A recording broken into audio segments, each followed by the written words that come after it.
बर्बरीक दुनिया के सर्वश्रेष्ठ धनुर्धर थे। बर्बरीक के लिए 3 बाण ही काफी थे, जिसके बल पर वे कौरवों और पांडवों की पूरी सेना को के मैदान में भीम पौत्र बर्बरीक दोनों खेमों के मध्य बिंदु एक पीपल के वृक्ष के नीचे खड़े हो गए और यह घोषणा कर डाली कि मैं हार रहा होगा। बर्बरीक की इस घोषणा से कृष्ण चिंतित हो गए। भीम के पौत्र बर्बरीक के समक्ष जब अर्जुन तथा भगवान श्री कृष्ण उसकी वीरता का चमत्कार देखने के लिए उपस्थित हुए, तब बर्बरीक ने मात्र ही दिखाया कृष्ण ने कहा कि यह जो वृक्ष है इसके सारे पत्तों को एक ही तीर से छेद दो तो मैं मान जाऊंगा। बर्बरीक ने आज्ञा लेकर तीर को जब तीर एक एक कर सारे पत्तों को छेदता जा रहा था, उसी दौरान एक पत्ता टूटकर नीचे गिर पड़ा। कृष्ण ने उस पत्ते पर यह सोचकर पैर रखकर उसे छुपा लिया, लेकिन सभी पत्तों को छेदता हुआ वह तीर कृष्ण के पैरों के पास आकर रुक गया। तब बर्बरीक ने कहा कि प्रभु आपके पैर के नीचे क्योंकि मैंने तीर को सिर्फ पैर को छेदने की आज्ञा दे रखी है, आपके पैर को छेदने उसके इस चमत्कार को देखकर कृष्ण चिंतित हो गए। भगवान श्री कृष्ण यह बात जानते थे कि बर्बरीक प्रतिज्ञावश हारने वाले का साथ देगा, तो फिर पांडवों के लिए संकट खड़ा हो जाएगा, और यदि जब पांडव बर्बरीक के सामने हारते नजर आए तो फिर वह पांडवों का साथ देगा। इस तरह वह दोनों ओर तब भगवान श्री कृष्ण ब्राह्मण का भेष बनाकर सुबह बर्बरीक के शिविर के द्वार पर पहुंच गए और दान मांगने लगे। बर्बरीक ने कहा, मांगो क्या चाहिए। ब्राह्मण रूपी कृष्ण ने कहा कि तुम दे न सकोगे, लेकिन बर्बरीक कृष्ण के जाल में फंस गए और कृष्ण ने उस बर्बरीक द्वारा अपने पितामह पांडवों की विजय हेतु स्वेच्छा के साथ शीशदान कर दिया गया।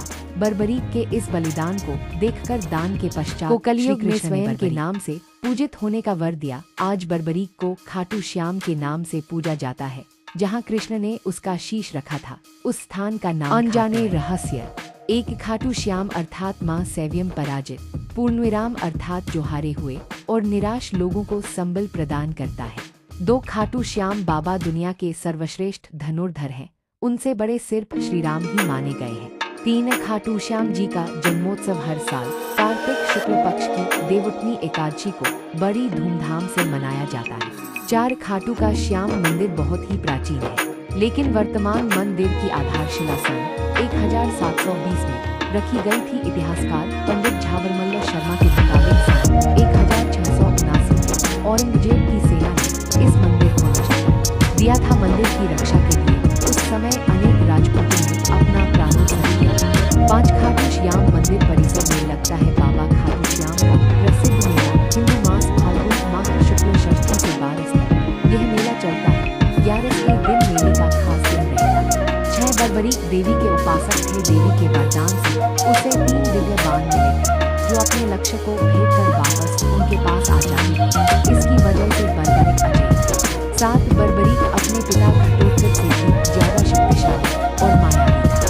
8 कहते हैं कि जब बर्बरीक से श्री कृष्ण ने शीश मांगा तो बर्बरीक ने रात भर भजन किया और फाल्गुन शुक्ल द्वादशी को स्नान करके पूजा की और अपने हाथ से अपना शीश काटकर श्री कृष्ण को दान कर दिया। 9 शीश दान से पहले बर्बरीक ने महाभारत का युद्ध देखने की इच्छा जताई तब श्री कृष्ण आनंद ने उनके शीश को एक ऊंचे स्थान पर स्थापित करके उन्हें अवलोकन की दृष्टि प्रदान की। 10 युद्ध समाप्ति के बाद जब पांडव विजयश्री का श्रेय देने के लिए वाद विवाद कर रहे थे, तब श्री कृष्ण कहा कि इसका निर्णय तो बर्बरीक का शीश ही कर सकता है। तब बर्बरीक ने कहा कि युद्ध में दोनों ओर श्री कृष्ण का ही सुदर्शन चल रहा था और द्रौपदी महाकाली बन रखवान कर रही। 11 अंत में श्री कृष्ण ने वरदान दिया कि कलयुग में मेरे नाम से तुम्हें पूजा जाएगा और तुम्हारे स्मरण मात्र से ही भक्तों का कल्याण होगा।